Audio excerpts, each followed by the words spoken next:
सरकारी स्कूल में जैसे सरकार भी सीरियसली नहीं लेती थी। जिस स्कूल को स्कूल का चपरासी तक सीरियसली ना लेता हो, उस स्कूल में मेरी सास ने कभी बिन बताए छुट्टी नहीं ली, कभी देर से नहीं पहुंची। एक दिन अपनी सास को मैंने बताया कि मेरे स्कूल में ओम प्रकाश मास्टर कई बार नहीं आते थे तो कोई एक्शन नहीं लिया जाता था।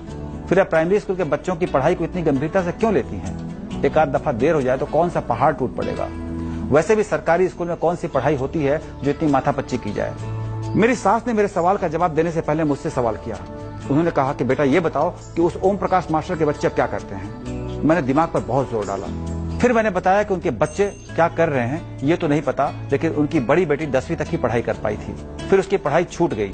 बेटा भी ठीक से नहीं पढ़ पाया तो छोटा मोटा कोई काम उसने पकड़ लिया। मेरी सास ने कहा, उन सभी मास्टरों को याद करो जिन्होंने अपने काम को ईमानदारी से अंजाम नहीं दिया। मेरा मतलब पढ़ाई में कोताही बरती, बच्चों को पढ़ाने की जगह स्वेटर बुनने या घर के काम करने में समय खर्च किया या ट्यूशन आदि पर अधिक ध्यान दिया। मैंने फिर दिमाग पर जोर डाला। पंडित मास्टर जी की याद आई। संस्कृत पढ़ाते थे। पढ़ाते क्या थे? बातें बनाते थे। बच्चों से कद्दू, पपीता, केला बतौर उपहार लेकर कॉपी में नंबर दिया करते थे। उस पंडित मास्टर की बेटी पता नहीं क्यों छठी के बाद ही स्कूल छोड़ गई थी। बहुत बाद में पता चला कि उसकी शादी हो गई थी, पर पति ने उसे भी छोड़ दिया था। फिर एक एक कर मैंने बहुत से मास्टरों को याद किया। उन मास्टरों को भी याद किया जो सचमुच बहुत ईमानदारी से पढ़ाते थे, जिन्होंने कभी बेवजह नागा नहीं किया। याद आया, गणित वाले पारसनाथ सिंह मास्टर का बेटा तब इंजीनियर बनकर अमेरिका चला गया था जब अमेरिका का दरवाजा सबके लिए नहीं खुला था। हिंदी वाले उपेंद्र राय के मास्टर की बेटी तो मेरी आंखों के आगे ही डॉक्टर बनी थी। मैं अपनी यादों में डूबा था। मेरी सास ने मुझे टोका, कहाँ खो गए बेटा जी? मैंने अपनी सास से कहा कि मैं अपने मास्टरों को याद कर रहा हूँ। मेरी सास ने कहा, क्या याद किया? यही कि ओम प्रकाश मास्टर के बेटे ठीक से नहीं पढ़ पाए। संस्कृत के मास्टर की बिटिया का भी यही हाल था। पारसनाथ सिंह और उपेंद्र मास्टर की कहानी भी मैंने उन्हें सुनाई। मेरी सास मुस्कुराई। उन्होंने कहा कि मैंने इसीलिए आपको याद करने को कहा था।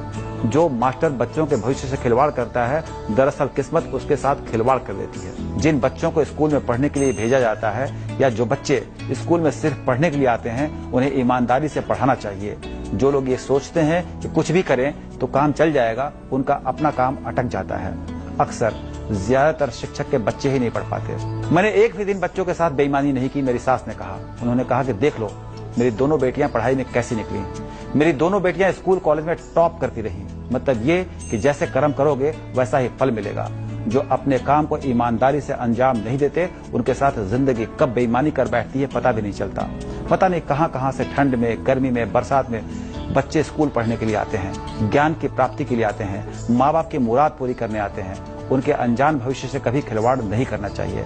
मेरी सास ने कहा कि बेटा जी, आपके सवाल का जवाब इतना ही है कि मैं हर रोज समय पर स्कूल सिर्फ इसलिए जाती हूँ ताकि किसी बच्चे की उम्मीदें अधूरी ना रह जाएं, ताकि मेरे बच्चों के भविष्य के साथ कोई मास्टर या मास्टरनी खिलवाड़ न करे। जो हमें अपने लिए पसंद नहीं, उसे हमें दूसरों के साथ नहीं करना चाहिए। काम वही सफल होता है जो पवित्र भाव से, संपूर्ण मनोयोग से किया जाता है। मैं स्कूल समय पर जाती हूँ ताकि जो पैसा घर आए वो तन और मन दोनों को लगे। अपनी सास की बात को सुनकर मुझे याद आया कि मेरे पिताजी भी मुझसे कहते थे कि पैसा कितना कमाया, इससे ज्यादा महत्वपूर्ण है पैसा कैसे कमाया है। ये जिंदगी की छोटी छोटी बातें हैं, लेकिन